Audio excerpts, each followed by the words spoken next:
Hello, Evan Rand here, and what are we working on today? Well, we got a bucket here that somebody has gotten a little violent with. Just a little violent, and this wasn't my fault, by the way. I had nothing to do with this, by the way, for those of you wondering. So, this is a Backhoe bucket for my grandpa's Case 580 CK. I think those are the numbers behind it. Case 580 CK Backhoe. I think this is like an 18-inch bucket as far as I know. It's like an 18-inch trenching bucket. So, yeah, I'm not entirely sure how this happened, but somebody was using it, and apparently, yeah, I mean, that's a pretty good chunk that got broken out of there. You can see I kind of started to grind on this already. I definitely need to do a lot more yet. We're going to get this ground down as far as I can here. I'm not sure how well I might be able to get back in here, but I'm going to get as far as I can. We're going to grind that down. We're going to do the same thing on this here. We're going to grind this down. And I was just looking at this here before I started recording. I realized I'm probably going to have to cut this tooth off here as well. Because I'm going to want to grind underneath this tooth here as well. So I'm not going to be able to grind under here until I get that off. So I might have to take that off as well. Wasn't planning on that, but I'm not sure. Boy, that's going to be really hard to get off, isn't it? The other option I thought of is I can just cut it off here. But then even then, I'd still have to like somehow grind it. So I'd like to be able to cut it off ideally. But we'll see how this goes. So anyway, what I'm going to do, I'm going to pull this kind of bucket outside here a little bit. It's not the warmest out there, but we're going to start by grinding it, and then we're going to be laying on the weld. And I do mean laying on the weld, because this is going to take many layers, I'm sure, to fill this back in. And we're going to try to get this welded the best we can. I'm going to be welding it, I believe, stick welding it with probably 70-18. That's what I'm going to try anyway, see how that goes. And I was kind of looking online, see what the recommendations were for welding this. Recommendations, I believe, was 60-13, I think. So weld a pass with 60-13, and then just keep welding passes with 70-18 after that. Looks like that was kind of the universal consensus. And I don't know if this is probably as hardened here, undoubtedly, I would assume. The rest of the bucket might not be, but this piece here I would assume is hardened. At least I would think it would be anyway. So we should probably preheat that a little bit before we do that. I don't have a torch here, but I can go borrow one if necessary. We'll see how it goes. With the preheating, it doesn't necessarily like strengthen or weaken the weld at all. It's just to prevent cracking of the weld and heating it up and cooling it down. Just keeps everything kind of a little more uniform there. So what I'm thinking I might try doing, I might just like weld a little bit. Till we get the heat built up into it, and then we'll really go at it. That's what I'm thinking anyway. So we'll see how that goes. So anyway, let's get started, everyone. Lots of grinding to do. It's kind of like watching paint dry, I think. Watching grinding. So let's get started.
if you want a workout, I got a great suggestion. Get yourself a couple grinders here. Get yourself a nice big old 9-inch grinder. The D-wall here is 6, and the little one that has the cutting wheel on it is 4. Trust me, you won't need a gym after that. Oh my goodness.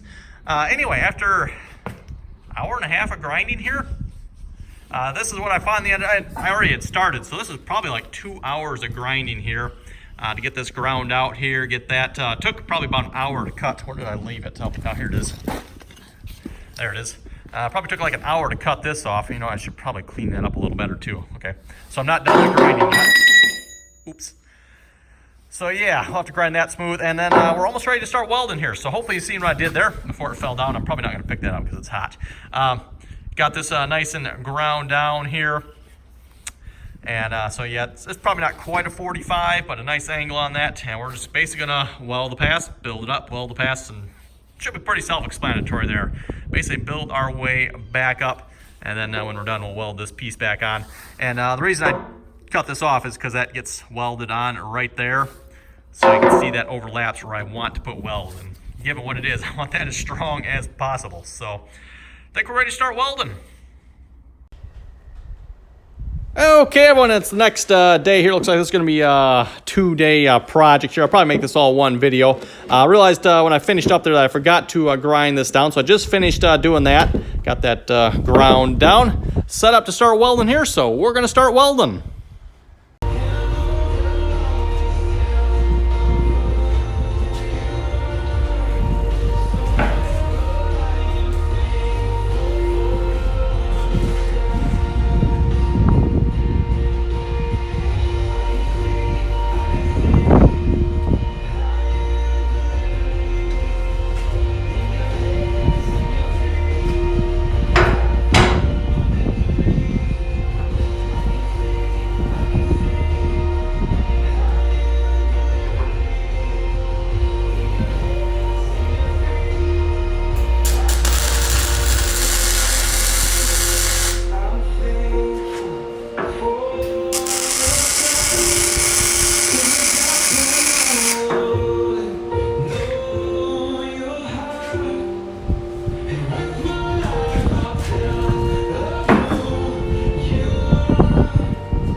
Okay, everyone, and like 21 electrodes later, there we go.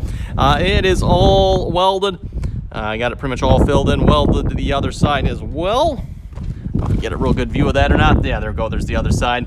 Didn't get the ends here real good. Looking back at it, I probably shouldn't have ground those out quite as much, but yeah, well, once you grind them out, it's kind of hard to add back when it's that thin there, but it's a bucket. I don't think that'll matter there. So yeah, I think we're going to call that weld complete. Hopefully that'll hold, at least as good as all the other welds here are holding anyway. Like I said, I think you can see it looks like the only original one is probably that one there. It looks like that's in pretty good. Oh, no, never mind. I just saw that, everyone. There's a crack there. Oh my. Okay, well, I'll pretend I didn't see that. Anyway, everyone, thanks for watching. We're going to call that project complete. Like I said, I used, I guess I put them away already. I did my first pass with a smaller electrode, just to make sure I could try to get down in there real good. And then I came back through with 30 seconds, 170 amps. Towards the end there, I had the welder stop welding a couple times. I don't know if that was just me with the electrode. I didn't have it in right. I didn't have it in good contact with the steel. Or if it was the welder, like, oh boy, that's enough, I gotta stop for a minute.